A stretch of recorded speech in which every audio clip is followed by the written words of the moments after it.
Hello, our dear viewers, and welcome to a new edition of our program Africa Today. In today's edition, we are going to talk about Egypt taking over the leadership of the African Union Peace and Security Council for October. And Egypt has taken over the presidency of the African Union Peace and Security Council for the month of October, while the presidency comes amid escalating security challenges across the African continent. More details in the following story. Egypt's ambassador to Ethiopia and permanent representative to the AU, Mohammed Gad, said that Egypt has taken over the presidency of the African Union, the AU Peace and Security Council, PSC, for the month of October. The presidency comes amid the escalating security challenges across the African continent. Gad said that during its term, Egypt plans to bolster the role of the PSC in addressing pressing issues. Egypt's upcoming presidency comes within a complex regional and international context marked by growing security challenges, requiring concentrated efforts and transparent conclusions. Key initiatives will include a PSC visit to Cairo for an interactive session with the Minister of Foreign Affairs, alongside consultations with the Secretary General of the League of Arab States to explore the intersections between peace, security and development. Another significant event will be the PSC's first visit to Port Sudan since the Sudan crisis erupted in April 2023. Egypt's leadership also comes as the nation strengthens defense ties with Somalia, highlighting its role in regional peace efforts. Other priorities include enhancing collaboration with the United Nations on peace-building, security funding for African peace operations, combating terrorism and addressing how climate change impacts security. Egypt was unanimously elected to the PSC in February 2024, representing North Africa for a two-year term. The PSC consists of 15 non-permanent members elected by the AU Executive Council, with 10 serving two-year terms and 5 serving five-year terms. To shed more light on the issue, we are very much delighted to be joined over the phone by Ambassador Sou'ad Shalaby, former Assistant Foreign Minister. Ambassador Shalaby, good afternoon to you. Good afternoon. Ambassador Shalaby, Egypt has taken over the presidency of the African Union Peace and Security Council for the month of October. The presidency comes amid actually escalating security challenges across the African continent. What's your take on that, and how do you see these challenges? Egypt has been a member of this council 4 times since its establishment in 2004. Yes. So this is not the first time. We have been elected by majority, and our membership will this year in the Peace and Security Council will continue until 2026. And of course, it came as a result of overwhelming majority of votes, 44 out of 46 votes in the election, which took place on the 15th of February this year. So this reflects the confidence of the region and the continent in Egypt's commitment to promote peace and security and stability in Africa. So Egypt has a lot of confidence. I mean, the African countries have a lot of confidence in Egypt, and that is why the chair that Egypt has taken in the presidency of the African Union Council of Peace and Security is going to give Egypt a chance to perform in a good way in order to prevent conflict and to guarantee sustainable development during the next 2 years. Indeed. Ambassador Shalaby, do you agree that Egypt's upcoming presidency comes within a really complex regional and international context, marking the growing security challenges, requiring concrete efforts to transparent consultations over these issues and trying to find a solution for these alarming challenges? Yes, of course, there are growing regional and international complexities escalating security challenges, and that is why Egypt has has the possibility of reaching a comprehensive approach during her presidency, and also Egypt will try to achieve inclusive and sustainable development across Africa to reach the goals of the Agenda 2063, which is the strategic framework that Egypt and all African countries are looking forward to. So there is a focus on promoting economic growth, social progress, security, and regional integration. Yes. Actually, Ambassador Shalaby, the presidency objectives align with the EU's Agenda 2063, which promotes peace, security, and sustainable development. What's your take on that? Yes, as you know, Egypt has taken this role very seriously before, and it has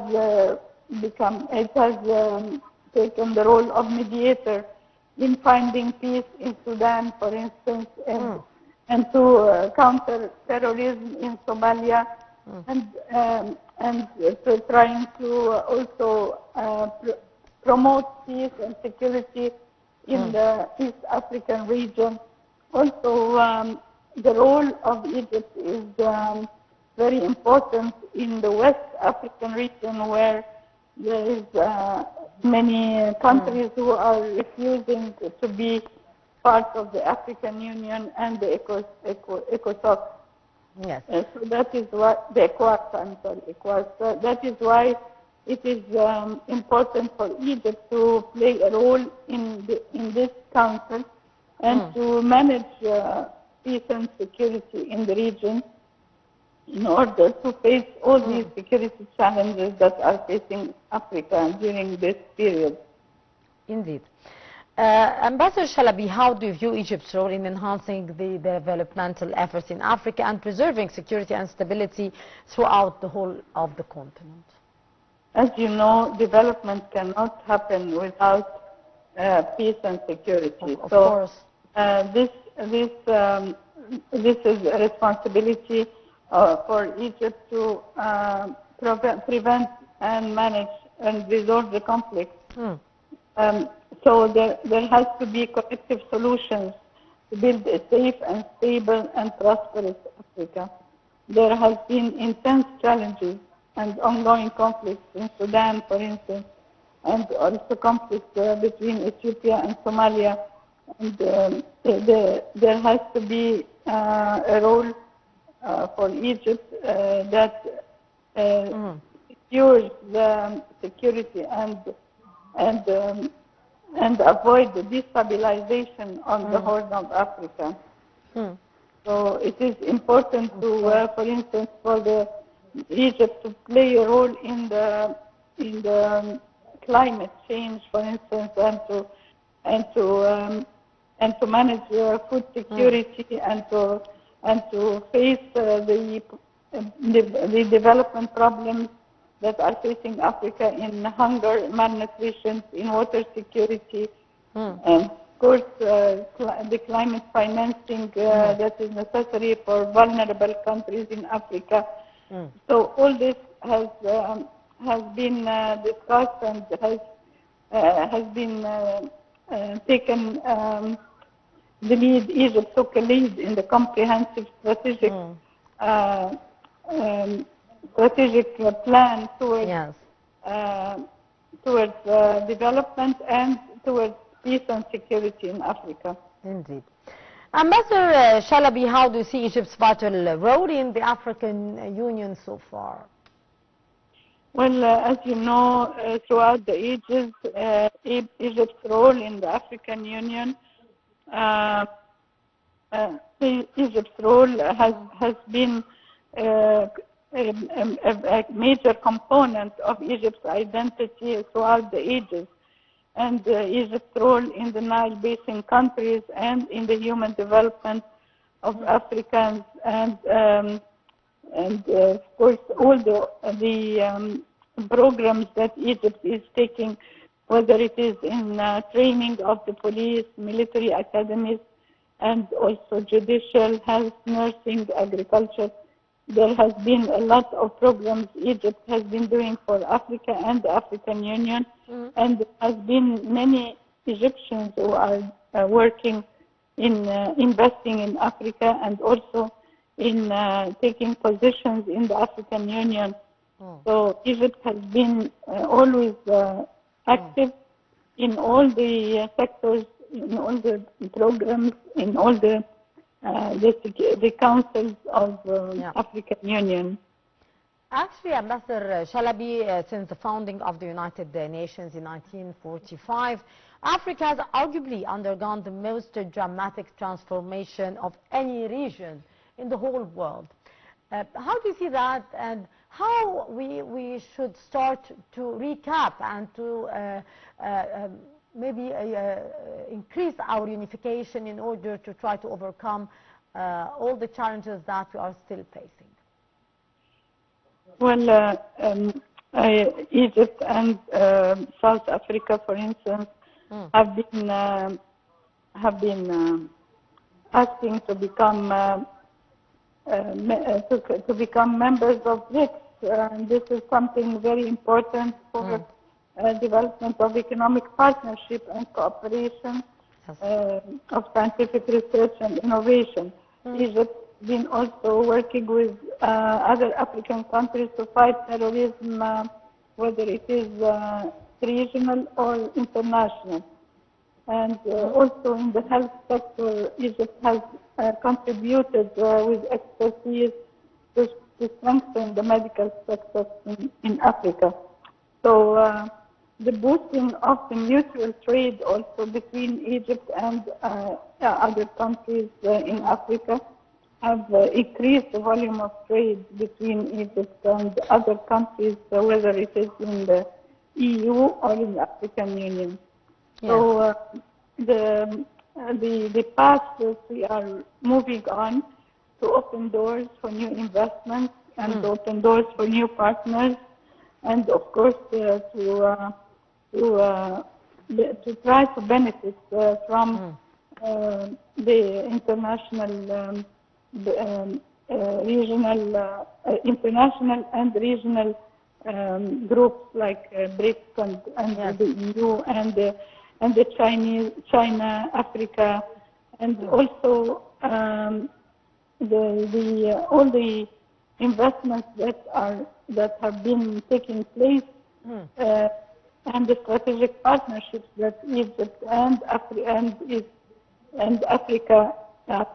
Egypt and the African Union is trying to attract investors to come to Africa to have more trade and more investment, so that the Africans will find jobs and will exploit their raw materials. Indeed. Ambassador Sou'ad Shalaby, former Assistant Foreign Minister, always a pleasure to have you with us. Thank you so much for your precious input. And indeed, the Central Bank of Egypt, the CBE, launched an investment guarantee agency for Africa, started the beginning of the current month of October with a capital of $50 million. The agency will be the first of its kind and aims to encourage and enhance investments and exports within Africa. The Deputy Minister of Foreign Affairs and Immigration Ambassador Abu Bakr Hifni said the Central Bank of Egypt launched an initiative guarantee agency for Africa started at the beginning of October with a capital of $50 million. The agency will be the first of its kind and aims to encourage and enhance investments and exports within the African continent. Hifni made the announcement during a regional workshop held in Cairo to ratify the amended Common Market for Eastern and Southern Africa Investment Agreement. He added that the new agency will implement best international practices and relevant investment guarantees for Egyptian companies operating in Africa, establishing a reliable framework for both sides.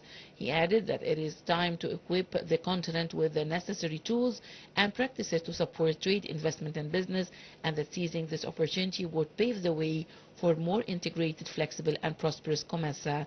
He highlighted that through collaboration, the vision can be transformed into reality, creating a brighter future for future generations.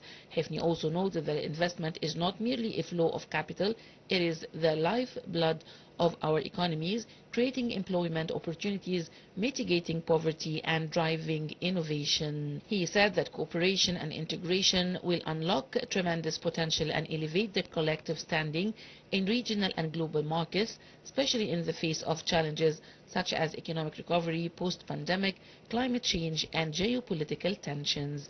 Hefni stressed the importance of creating a strong economic bloc capable of simplifying investment procedures, promoting transparency and fostering a climate of mutual trust among COMESA member states. The WHO, the World Health Organization, has listed the first mpox in vitro diagnostic under its emergency use listing procedure, which is an important step in improving the global access to mpox testing. The World Health Organization has approved the first in vitro diagnostic IVD test for monkeypox under its emergency use listing EUL procedure. This approval is a significant step towards improving global access to monkeypox testing, especially in regions currently experiencing outbreaks of the disease.